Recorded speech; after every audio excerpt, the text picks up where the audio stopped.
So with that, I'd like to introduce John Wakeman from SIR Energy and Kris Hunter from Global Battery Solutions.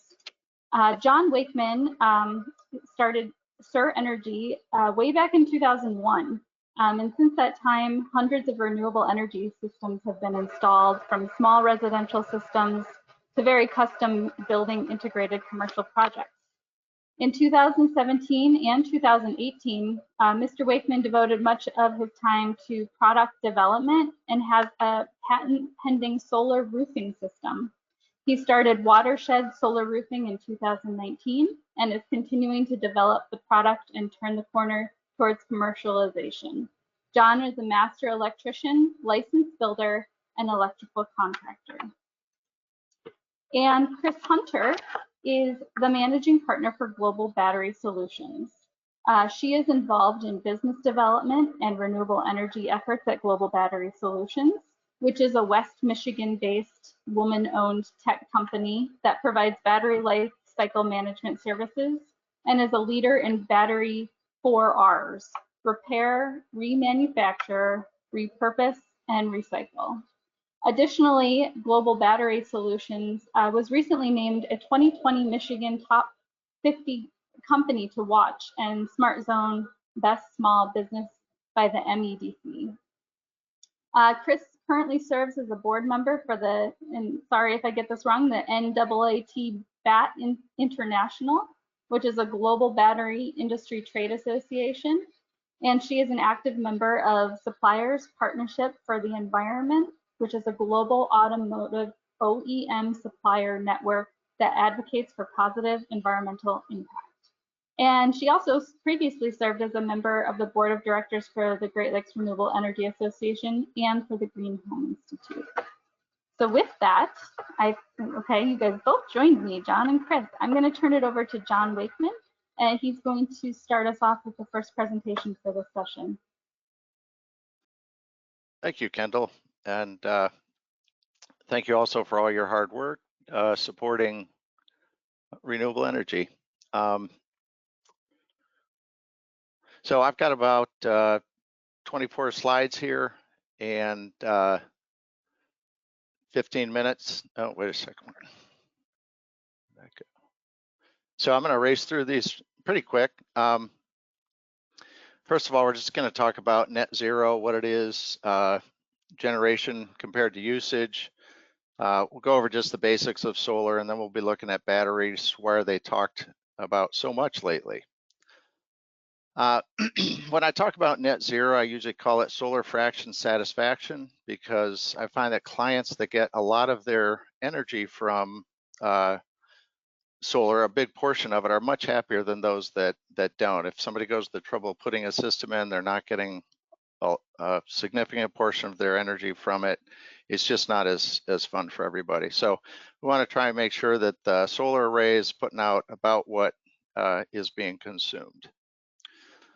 So true net zero is typically done with all electric homes, and you want the 100% of what's generated to do the electric loads, and also the not really having gas on site, but doing all of the heating and cooling also, and having it net out to zero over a year's period of time.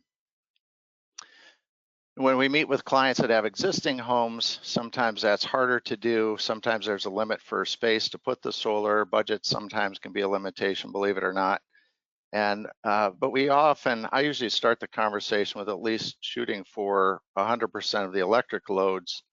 And in that case, you know, you may have gas heat, but over a year's time, your amount of inflow is going to equal your amount of outflow, and you're going to be generating whatever the building's using over a year's period.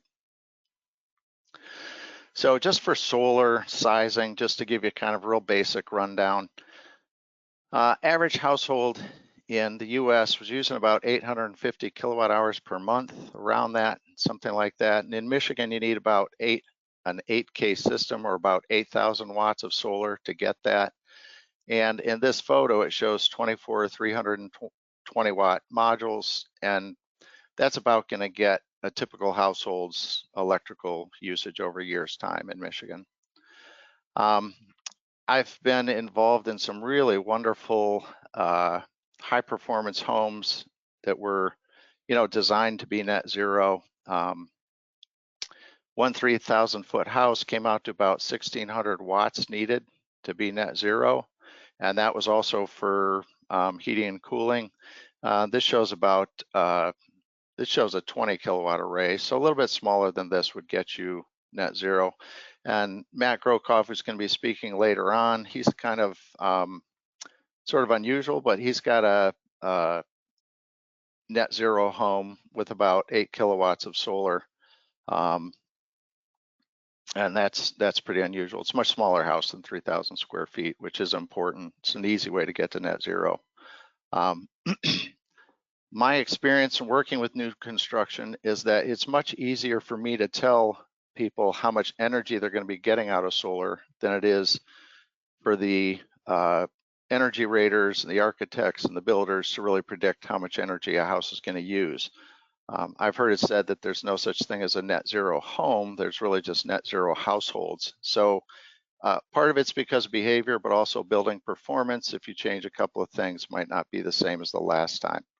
But it's really nice if you have experienced people in this area, the raters and the architects that have done homes before and can really look back and say, well, this is similar to that one in size and construction. So we know about what it's going to use. So we're going to shift over from talking about generation to talking about batteries. And basically the question I'm asking is, why are we talking about batteries so much now? And then we're going to go over like 4 reasons. The first reason we talk a lot about them is because Elon Musk talked about them. So pretty much when he got up and announced the Powerwall, all of a sudden all of our clients and prospects are very interested in batteries and want to talk about batteries, and that's when it became really, they entered the spotlight. The second reason is that in Michigan, we've changed our net metering rules. So since about 2008, we established a pretty good true net metering policy where when you export power onto the grid, you were reimbursed for that power. You got a credit for that power equal to what you were paying the utilities for. And last year they changed it so that now under the new rules, you're only getting paid about 7 cents a kilowatt hour when you export power. So, and that's compared to 15 cents, 16, 17 cents for typically what we buy it for. So,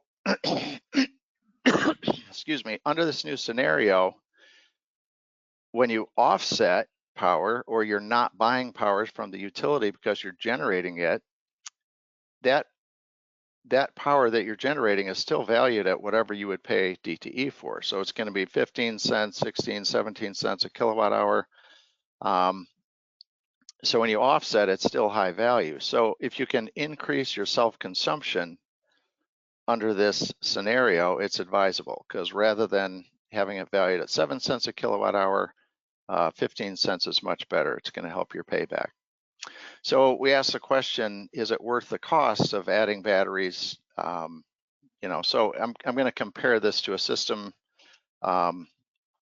This is just software from Solar Edge. It's the largest inverter manufacturer right now, the most residential inverters out there.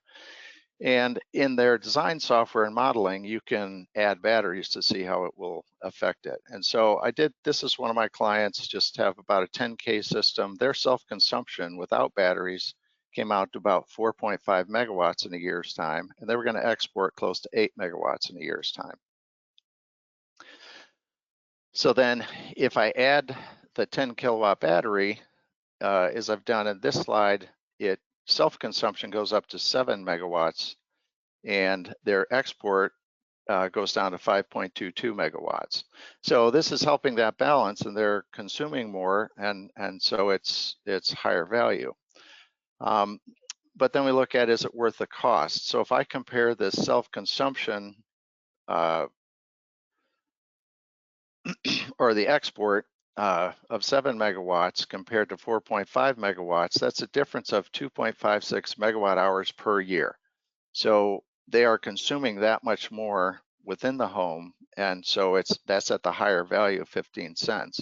So if we take the difference in 15 cents and 7 cents, 8 cents of course, multiply that times our increase in self-consumption, and that's worth about $204 a year. So it is increasing the value of the system. The trouble is that pretty much no installers are able to get systems in for less than $8,000–9,000, that kind of thing. I was worried that there was a technology out there I didn't know about. I haven't really installed the Powerwall, so I called a colleague that had today, and he's charging $13,000 to do that. Now, in a case like that, this $200, you know, it may be higher, it may double or something like that, but even if it does, that's a lot of money for to work at the payback. So another reason, just to motor on here, that people are talking about it, one of the things that Elon Musk mentioned is the difference in when solar peaks and when the grid usage peaks. So this curve just shows typical kind of grid usage, and this is when the solar comes on and starts.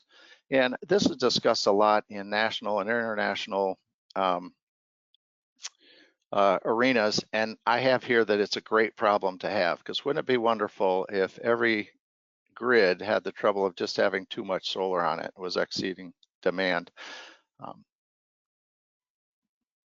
So places like Hawaii and Australia, they've seen some issues with you know, areas that have high solar adoption. Here in Michigan, residential solar represents less than 1% of the grid usage. So if you look at this grid, you know, the demand's going up in percentage instead of our curve going up here in Michigan, we're way down here. So we really don't, this is really a non-issue here. So my own priorities as an environmentalist is to focus on increasing generation. So in preparation for this presentation, I contacted the contact at the Michigan Public Service Commission. She said that trying to determine how much solar you can put on the grid before it starts to cause issues is very complicated, and she refused to be nailed down to a single number. In the past, I've heard like 15% saturation. Before you get to there, you really don't even have to talk about it or consider it. She did tell me that there were 152 battery systems that went in the DTE territory, and I think most of those would have been in the last couple of years, mostly 5K batteries, she said. The fourth reason that people are interested in batteries, of course, is for emergency power. On the plus side, there's you don't need fuel, so at times when there have been long power outages, there were really long lines at the gas stations, people trying to buy energy for fuel. Some people have their use natural gas anyway, so that's not an issue. But another nice thing is just the way these work. They're really, the solar is instantaneous. The battery systems, there's no hiccup to power. If power goes out, there's no break in power at all. It seamlessly picks up from the batteries and the solar. There's a lot of value from the previous slides that we talked about. Another thing is that it's quiet and there's no moving parts, so you don't have to listen to that generator running the whole time. And these systems can work with generators too often. So, you know, at times when the batteries get low, sometimes they can turn on a generator and charge it. On the negative side, all batteries eventually have to be replaced, and it's expensive. So, you know, if the old lead acid batteries that we used to put in, if those things lasted, you know, 8 years, and if you're lucky to get that, it's my understanding that the newer technologies still might need to be replaced every 10 years or 12 years, something like that. Generators are often cheaper than installing these systems. Like I said, Powerwall is going in for 13 grand. Other systems maybe a little bit less, but you can usually get a generator for starting at about 3 grand, something like that. To really run a house without sun, you need a decent amount of these batteries. You have to be aware that a lot of the batteries were set up for the time of day issues, not really for running the whole house. So the other reason I think is that some people just really want them because they want them. I talk to clients that some of them want to get away from the utility as much as possible, and they just think, you know what, as much as I can be behind the meter, I'm going to do it. I don't care what it takes. Other clients just like equipment. They're kind of geeky and just really like the technology, and it can be fun and entertaining and just feel good to have. Some people feel even if it's not pertinent from Michigan now, it's worth the investment to kind of future-proof, and hopefully we'll have that problem we talked about earlier that Hawaii and Australia and places like that are experiencing. Other just sort of input that I trust, Living Building Challenge, you might hear about that or may have heard about that throughout this seminar. It's a very extreme environmentally based building standard, and they encourage, at least in their commercial systems, to have batteries. The building should usually work, it's required to work, be habitable for a 1 week period, and part of the idea of that is to support community in times of disaster. So you know, it's just a nice thing to do for the community, focused. So just in conclusion, I just say stay tuned. Every month it seems like there's some new battery product that's coming out that we're, you know, as installers trying to learn about and keep up with. For example, SolarC's a new inverter company. Some new battery chemistries are coming out. This shows a lithium ferrophosphate battery, which is similar, you know, lithium ion product, but doesn't have the thermal runaway, that kind of stuff. So, and this concludes my slides. So I'm gonna just turn it back over to Kris and Kendal here. Thanks, John. That was right on time. Kris, are you able to go ahead and share your slide? And I wanted to let everybody know we're going to save some time at the end. So if you have questions, feel free to enter them in the chat, and we will have some time at the end of Kris's presentation. Okay, let me know, Kendal, if you can see the slides. I cannot see them yet.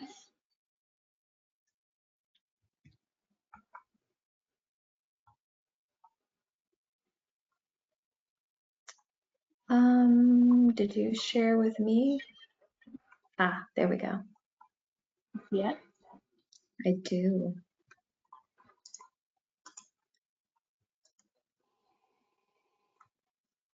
There we go. You can see them just great. Okay, great. Well, hello everybody. I'm really glad to be here today and talking a little bit about batteries. I want to give just a little bit of an overview of the space that I work in. As Kendal mentioned, I have a company in West Michigan. We do battery life cycle management services, which means we work with large automotive OEM customers, and we help them with their batteries as they move through the life cycle. So these are advanced chemistry, large form factor batteries, just to give you a little bit of perspective. But my company, Global Battery Solutions, is focused on delivering sustainable battery life cycle management. And when we talk about sustainability and a triple bottom line, we're talking about considering how our work impacts people, profit, and planet. So sustainability really is all about efficiency and the reduction of waste. So when we started working with batteries in 2010, our focus was on developing a sustainable approach to helping our customers through the entire life cycle with batteries. So what that means is we developed a process we coined the 4 R's, and that's repair, remanufacture, repurpose, and recycle. Basically, repair and remanufacture of those large advanced chemistry batteries is performing testing and diagnostics on batteries, doing repair. We have a full commercial electronics lab, so we'll repair electronic components on those packs, and in some cases, actually replacing modules within those large battery packs. These are big vehicle packs, so that they can go back into EVs for continued use. So keeping them in their initial use as long as possible. But when those batteries reach a point where they no longer meet the automotive OEM specifications for electric vehicle use, we work with these large packs and our customers to find repurpose applications for those packs. And we are doing a lot of work in the space of creating energy storage systems with these. There's still a lot of energy potential. They might have 80% of their capacity and be able to operate very well, all the electronics working, but it's a matter of finding how we can safely and efficiently use them in second life. And so we have a lot of effort, a lot of research and development going on today in this repurpose space. Finally, when the batteries no longer work in a second life application, we perform recycling preparation with those, and that's, you know, recovering all the battery materials. We fully discharge those, and in our shop we use regenerative power, so we actually net meter the power coming off those batteries, and we disassemble those packs and consolidate, you know, large amounts of these materials to go to recyclers so that we can recover the cathode material and the process starts over. So really creating a closed loop. So that kind of gives you an idea of the space that we're working in. I wanted to point out something that seems intuitive and we should all be thinking when we're talking about batteries, but safety is critical. It's a primary focus for us. These are materials are hazardous and powerful. You know, they're in the drivetrain of your vehicle, moving tons of metal around. So you know they're talking about a lot of energy potential. And we have specialized training, and we have gone through years of training and understanding to work with these batteries.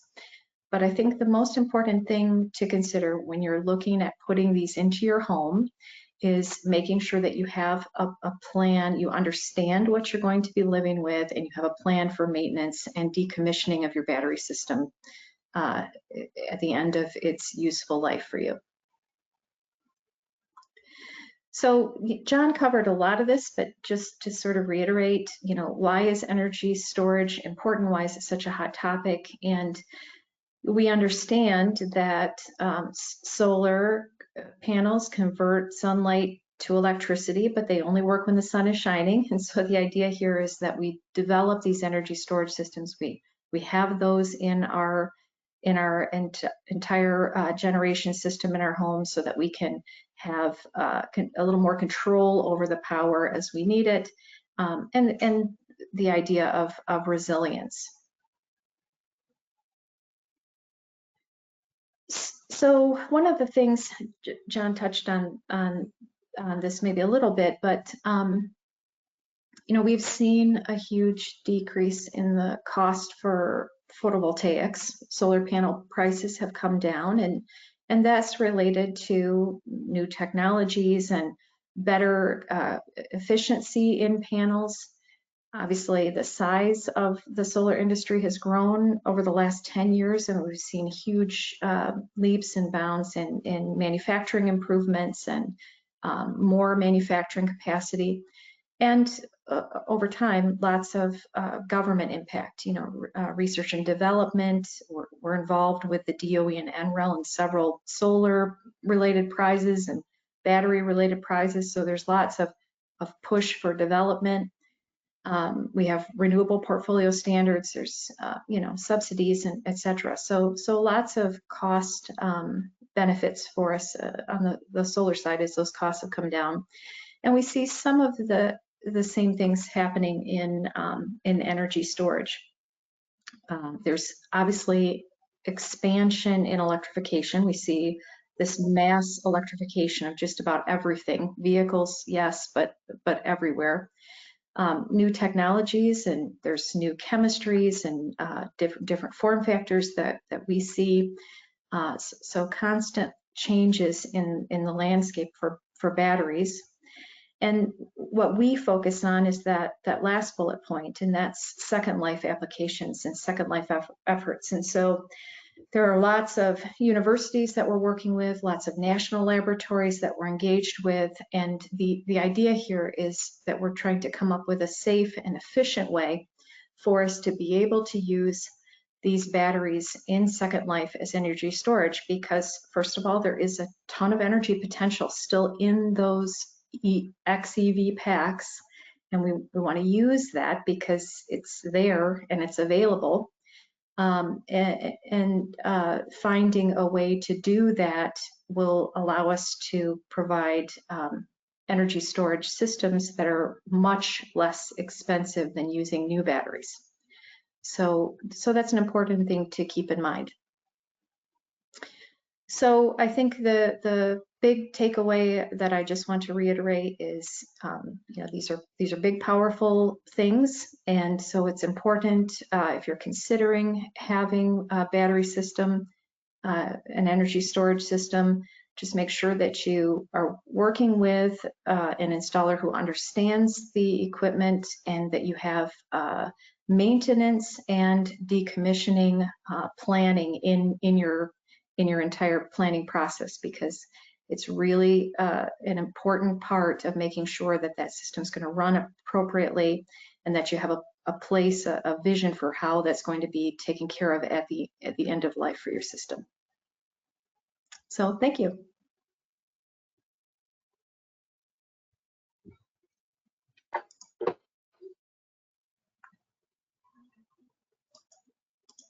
Thank you, Kris, for the presentation.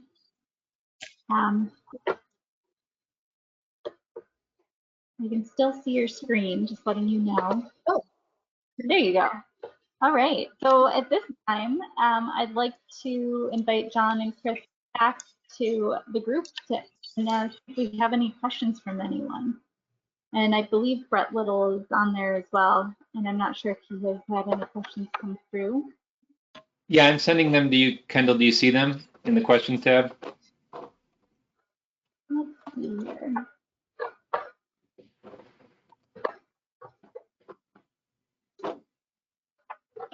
Okay, I think I see here. I think I see one question for Kris. Does that sound right, Brett? No, there's about 6, but I can read them up too if you're not seeing them. That's fine. Yeah, if you don't mind, because I'm only seeing the one. Yeah, so one of them came through, and I'll start this one with Kris, but you know, John, maybe you have something to add. And the idea is, you know, how close are we to using our EV for backup emergency power? Have you seen that anywhere?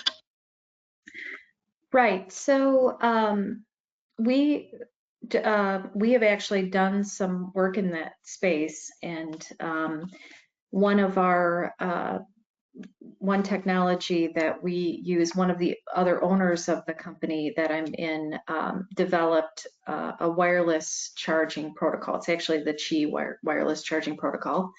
And we have been working on some wireless charging systems. And because they allow bidirectional power use, we ultimately envision being able to use your EV as a secondary battery source in your home. I mean, we're talking down the road. This is just initial, just doing some initial research, but absolutely, that we see that as being a very viable thing in the future. So we call it solar plus plus. So you've got solar plus repurposed battery backup plus your vehicle. And that's something that we're very actively working on.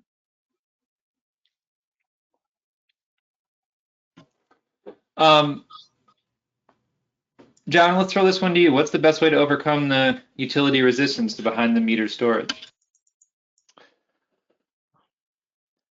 Boy, that's a tough one. I once asked somebody who works a lot more in Lansing than I do how he ever got a good net metering system. And he seemed to think that we were pretty lucky to have it for the amount of time that we did. So I would say just, you know, be as politically active as you can, join GLREA, and whenever they're headed to Lansing, head to Lansing, call your representatives. It's really tough. It's I feel like the work I've done, and Kendal actually might be able to talk to this with GLREA, but it's just been, it's really an uphill battle with utilities. I guess it would have to benefit them in order for it to come about. So maybe someday it'll just be utility scale batteries, and Kris will be selling all of her product to DT and consumers. We'll see. Actually, we really want to work in residential, and these are sized appropriately for that. When you think about the size of like a PHEV battery, for example, and we've had a lot of interest in looking at low and moderate applications for these in several large cities. So that's from my background. I mean, working with GLREA and having worked with residential solar for many years, that's where we really want to be. I guess also I should say also that DT and consumers, what they pay wholesale is all over the map. Sometimes they're paying more than what they're selling it for, actually, and that usually happens in the summertime. When we looked at that peak earlier in my thing, it happens at that period. And what a lot of utilities do that are adapting solar is they'll pay more for that time of day when the power costs them more. So that's something that gives me some hope that as these are adapted. There's also stuff. I think there's things going on the beyond the borders of Michigan too, because of course the grid is not just a Michigan grid. It's MISO, Midwest, other states can become involved too. So. John, what is oh, go ahead. Oh, I'll let you go ahead, Brett. You can see all of the questions. Yeah, and I'm somehow even getting texted to me these days. But John, what is your opinion on AC coupled versus DC coupled battery systems? I as an installer, I feel like the AC coupled tends to be, well, actually to me it's less important AC or DC. What's more important is voltage. If the voltage is higher on one or the other, I think of it as an installer as easier to deal with. There are some great DC coupled options. I think DC coupling brings in maybe more of an opportunity to have just one inverter as opposed to having two. A lot of these you'll have your grid tie inverter, and then you'll have your inverter that handles the batteries. That's the way some of the manufacturers do it. And I like to see just a single inverter so that you don't have that redundance in materials and that sort of thing. But really, AC couple and DC couple is done differently from different companies. So some of them will have a 48-volt battery. And for when I started 20 years ago, all there was battery systems. And so, but they were all at 48 volt. And now the battery systems you're seeing, some of them are 350 volts DC, that kind of thing. But now this new technology that I had in the thing, the ferrous-based battery, I understand a lot of those are hard to do at the higher voltage. So I like them. They're a little bit safer, but it puts me back in the 48 volt space. So, Kris, anything to add to that? What about future expansion options?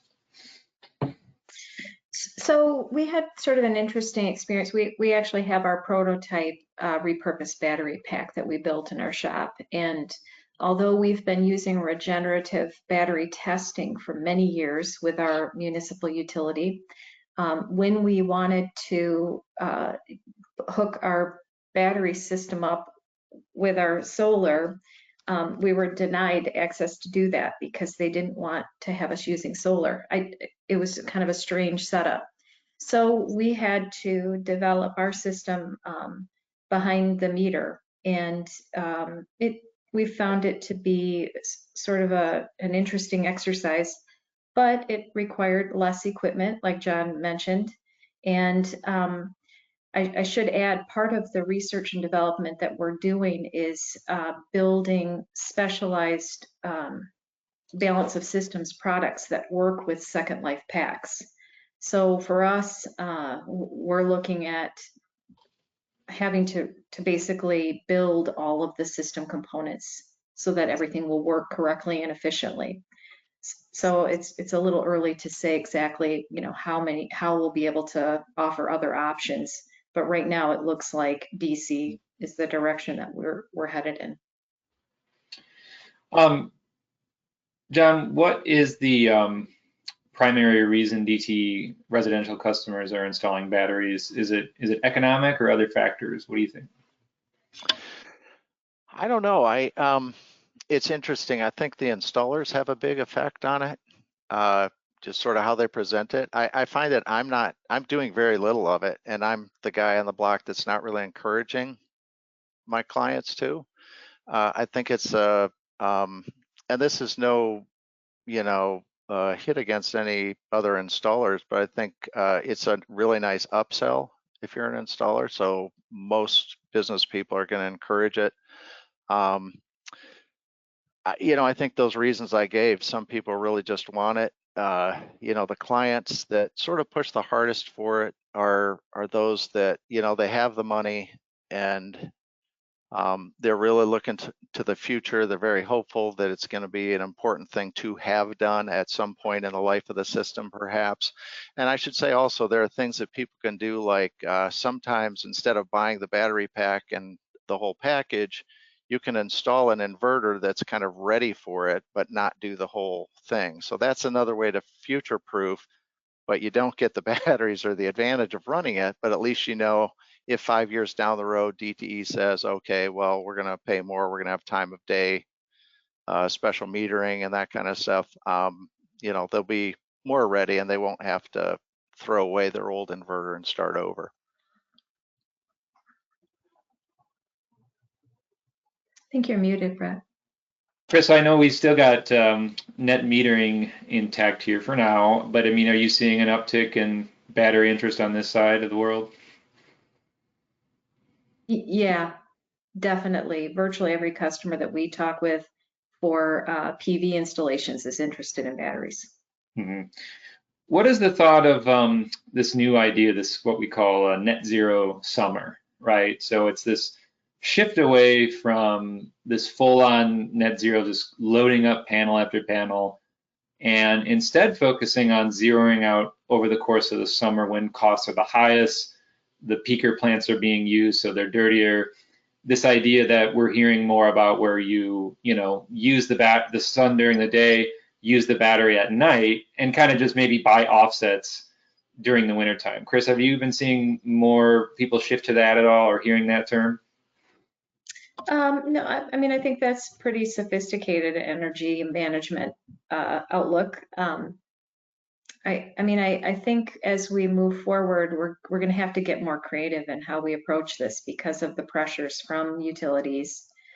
And, you know, I believe that there are a lot of new things on the horizon. As John mentioned, it seems like every week there's some new equipment or some new options and the way that systems are put together. So yeah, I see that being very, very viable. We need to figure out how we can manage this effectively with the utilities, and I think, you know, at the federal level as well, and how we're looking at continuing to support what's going on in solar and energy storage, the whole field.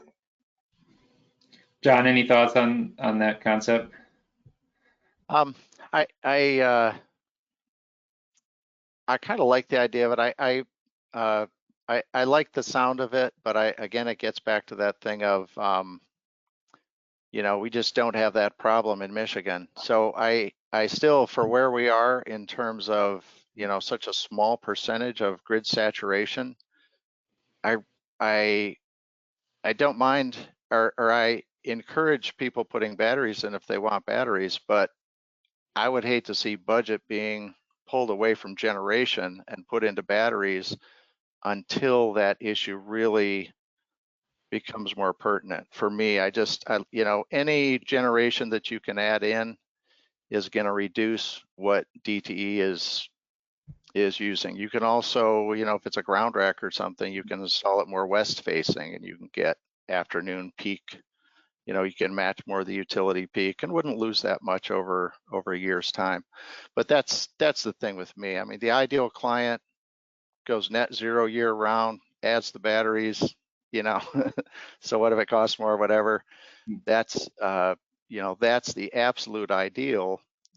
Beyond that, just don't like to see the generation being reduced, which is really the problem with not having good net metering, is it makes people put in smaller systems. And that's what 2008 system sizes increased, 2019 and after they're going to decrease. And I just hate to see that. So. Kris, at least according to this particular attendee, they're saying lead acid is 100% recyclable. And so with what you're trying to do with recyclable batteries, is that the key? Do we go back to lead acid? I think when you consider batteries, whether they're lead acid or advanced chemistry, you know, lithium ion or nickel, they're all recyclable. I mean, we're working, Global Battery Solutions is a connector partner for the Department of Energy and NREL Recycle Prize. And so we've been working with several of the teams who are moving on into the phase 2 portion of that. In fact, they did their submissions about a week ago for the phase 2 of the Recycle Prize. And the objective that the DOE has is to get 90% of those lithium ion batteries that are out in space into recycle. And how do we do that? Well, part of the complexity is simply logistics. It's very expensive to move these, especially if they've been deemed damaged or defective. So there's a lot of issue with moving them. We have a really robust lead acid battery collection process that we've built over time. And so, you know, they are recovered, lead acid batteries are recovered, but we're in the midst of developing a robust lithium ion and advanced chemistry battery recycle reverse logistics infrastructure now. So we will get there. At this point, I mean, we are aware of lots of these batteries at scrap yards and in warehouses and being stored because it costs more for people to ship the batteries than it does that they'll recover in getting paid for those materials. So we've got some work to do, but part of the idea is we're about 5 years behind Europe in the amount of adoption for EVs. As we continue to grow here domestically, we have to be very cognizant of how we're going to handle these batteries, and so we're building that that infrastructure now. But yeah, I think it's a huge issue at this point, and it's being worked on today. I would also just shoot in here. The comment was just talking about recycling, and Kris's other stuff that she's doing, the repurposing, those middle steps you're not going to get with the lead acid. And so just that, and then of course there are other advantages and disadvantages, besides the recycling, but it is true, they are recycled. Great. Well, we are at our time, and so John, Kris, good to see you again. Kris, good to meet you virtually, John. Thank you all for your time. Stick around. I assigned some questions over to you, so if you want to answer them, if you want to join us during networking, we'd love to have you. But otherwise, thank you so much for joining us. Good night. Thank you, everybody. Thank you for the opportunity. Appreciate it. Yep. All right.